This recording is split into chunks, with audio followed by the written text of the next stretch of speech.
Marketing manager of Reliable Car and Truck Rentals, a local company.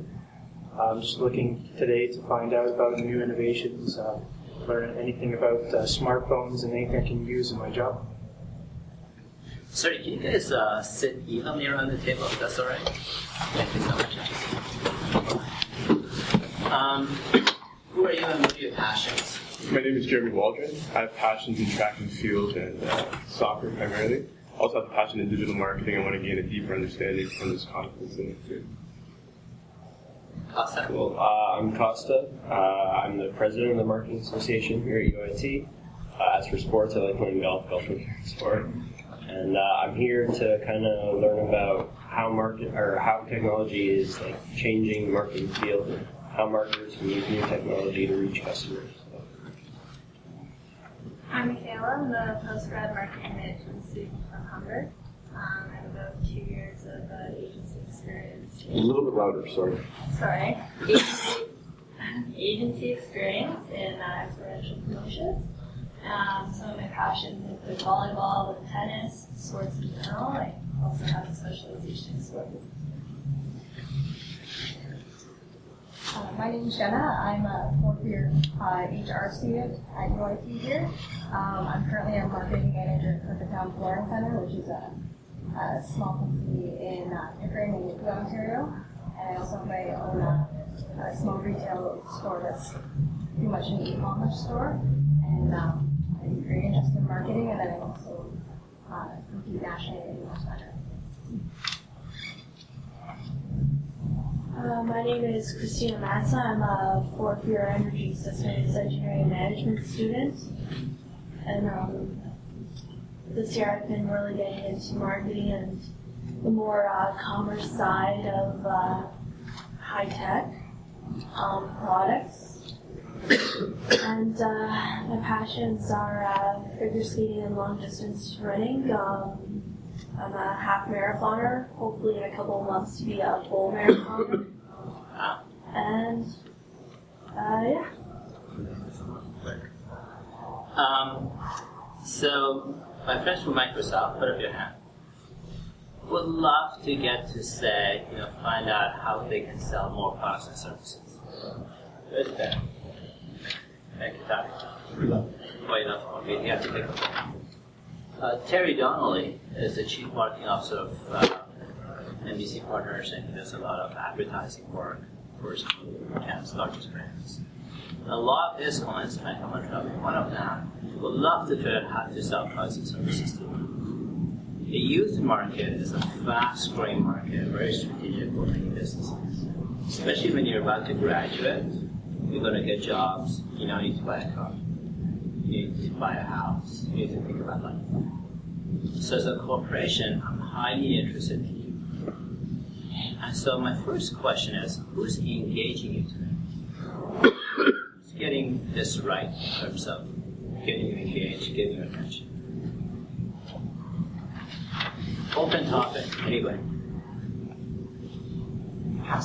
Sure. Okay. For me personally, maybe because I've been studying them a lot in school, but also I just think we've been doing it right with some of the new campaigns they've come out with. Loblaws, they've just come out with a whole new Create More campaign, and a lot of it is really social media driven, and they've done a lot more with their social media, including their websites. So there's just a lot of interactive components to it that really makes sense for me to even keep checking back with it. So, for example, on their website, they have new recipes that they're posting every day, and they point out ingredients that they sell themselves through their private label President's Choice that you can purchase for it. So it makes sense for me to go back to their PC.ca website over and over again to see those new recipes, and to also just find out new food trends that are going on.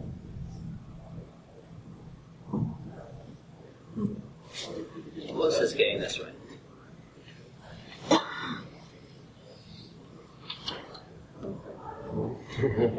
All right.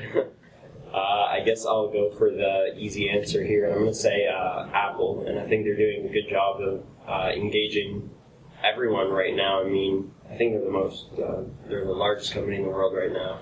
So they got to be doing something right. And I know even if you don't use their products, most people follow their releases or their campaigns, and you know when the next iPad or iPhone is going to come out.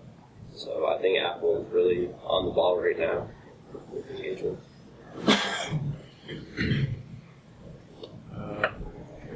Enjoying fashion marketing. I would say Bestseller, which is a Danish company. They sell brands such as Jack and Jones, Vera Moda. And recently they've been downsizing their Canadian operation by closing some stores and keeping the primary big ones such as Eaton Center open. But they've opened an e-commerce site which is very convenient, especially for students. I work downtown, but sometimes I don't have access, to go to their stores all the time. Having the e-commerce site online allows me to shop and keep up with the latest fashion trends. Also, I have a very good social media presence on Twitter and Facebook, which allows me to keep up with them and engage with them. And they're very good at responding as well.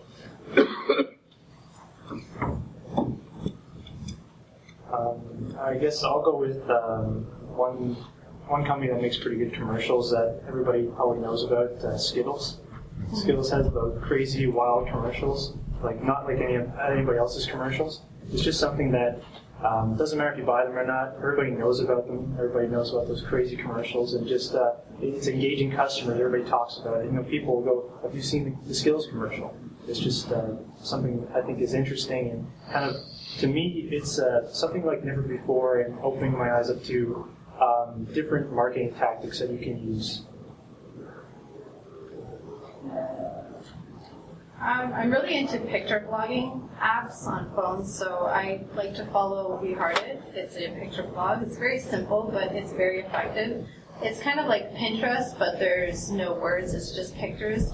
And I feel like Google Plus has really well integrated all of those picture blogs, so you can just easily integrate on all platforms. So I think Google Plus is actually growing really fast, and they're doing a really good job integrating all platforms.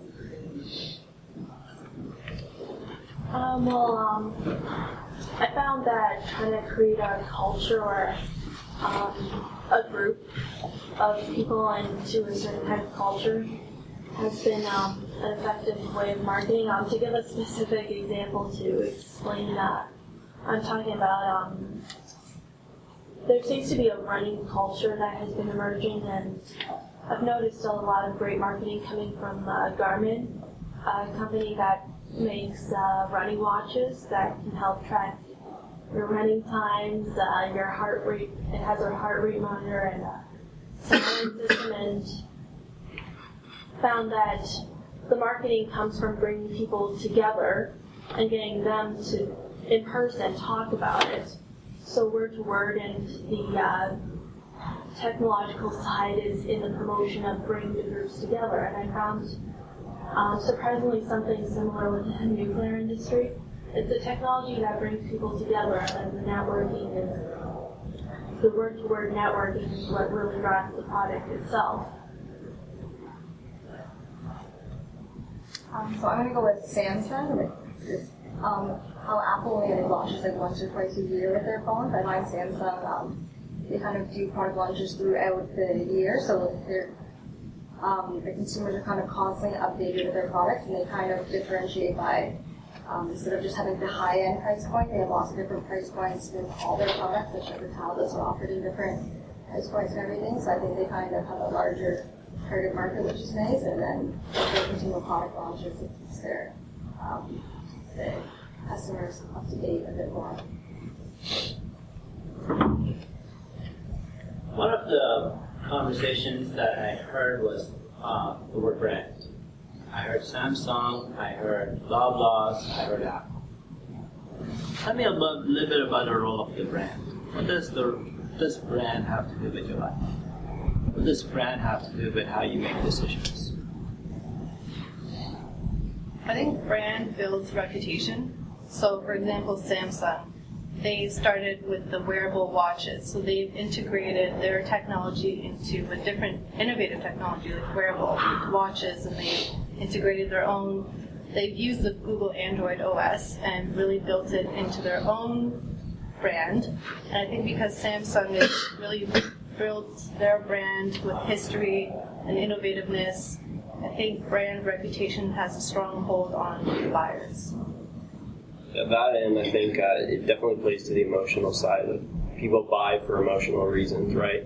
So even if one product isn't the greatest, but you really like their brand, I think you'd be more inclined to choose that product just because of the brand. It's the way it makes you feel and stuff like that. I think continuing on to that, with the Android system as well, it's teamed up with Google, so you have that second brand reputation there, and the fact that they also manufacture a lot of their components on site instead of outsourcing it, that also plays a lot to brand loyalty, because then the technology being built not offshore. I think for me, brand is like, it's more like about a level of trust, and it's different in terms of whether you use their products before, so you know how the product's going to react or how it's going to work, and so you already have that level of trust with them, so you'll go buy them again. But it's also different in that if you hear a lot of people talking about a certain brand and that they really like it, it kind of almost instills a level of trust in you that if I go and try that product, it'll probably work out okay, or it'll have the quality that I expect.